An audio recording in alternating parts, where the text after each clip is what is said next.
So what advice do I have for college graduates? Certainly, I'd invite you to apply for a job at SolarCity or Tesla or SpaceX. And if not, then if that doesn't work for whatever reason, then apply to jobs at other companies in that arena or try starting a company.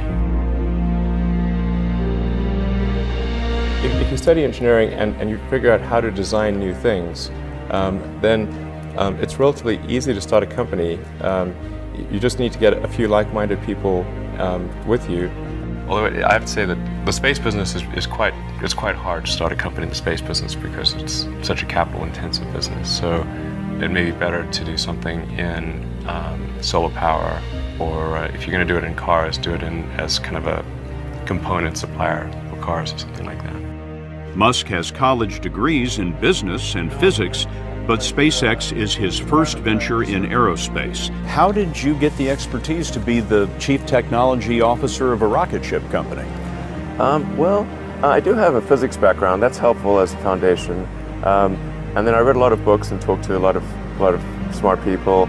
Don't just follow the trend. You may have heard me say that it's good to think in terms of the physics approach or first principles, which is, rather than reasoning by analogy, you boil things down to the most fundamental truths you can imagine and you reason up from there. And this is a good way to figure out if something really makes sense or if it's just what everybody else is doing. It's hard to think that way. You can't think that way about everything. It takes a lot of effort. But if you're trying to do something new, it's the best way to think. And that framework was developed by physicists to figure out counterintuitive things like quantum mechanics. So it's really a powerful method. And I want to know, what is the one thing that has surprised you about your life? Well, I'm surprised by the whole thing, honestly. I certainly didn't expect for any of these things to happen, honestly. Yeah. I just knew I knew I wanted to be involved in technology, and in fact, the only reason I started a company back in '95, an internet company, was because I couldn't get it. There were only a few internet companies, and I couldn't get a job at any of them. So I tried to get a job at Netscape, and sent my resume in and tried hanging out in the lobby, but I was too shy to talk to anyone. And then I was like, okay, well, I guess I'll have to start a company because I can't get a job anywhere. Thank you.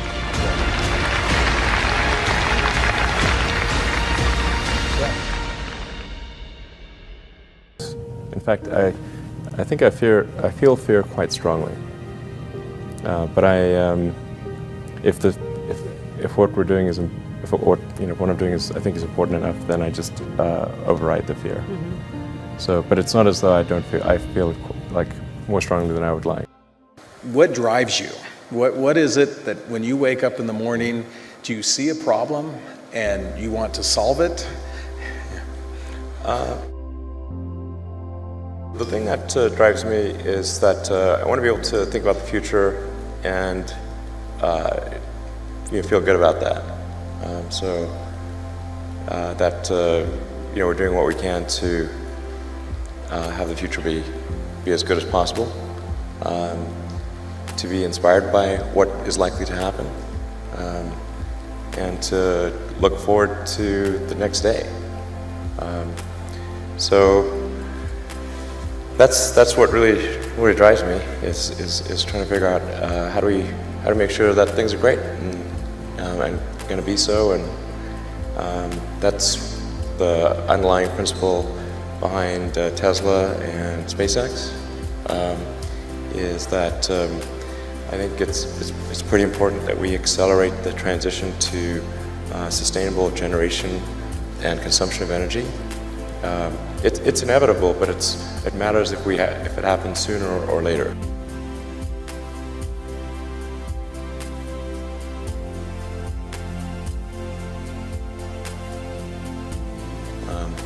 And then SpaceX is about helping make life multiplanetary, and doing what we can to continue the dream of Apollo, and ultimately make a contribution to life becoming multiplanetary.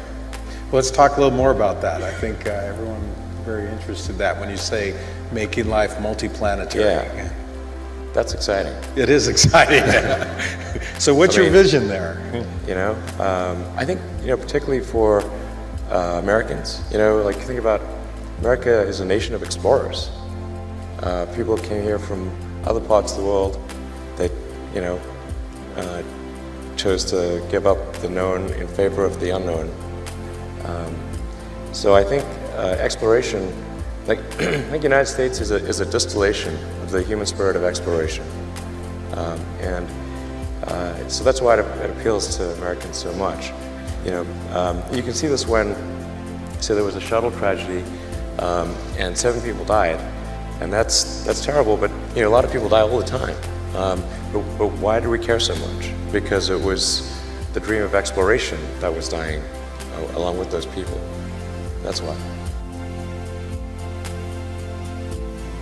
I mean, I thought both Tesla and SpaceX would fail at the beginning. You saw it? Yeah, sure. Really? Of course. But nevertheless, you put all your money in that. I expected to lose it. Well, technically, what I thought was, well, I'll take half the money from PayPal, and if I lose half of it, that's okay. But then, of course, the companies encounter difficulties, and then have a choice of either let the company die, or put, you know, all the money into the companies. And so I really didn't want the companies to die, so I put all the money in the companies. Yeah. And then I had to borrow money from friends to pay living expenses. Yes. You know, just looking just for evidence of exceptional ability. And if there's a track record of exceptional achievement, then it's likely that that will continue into the future.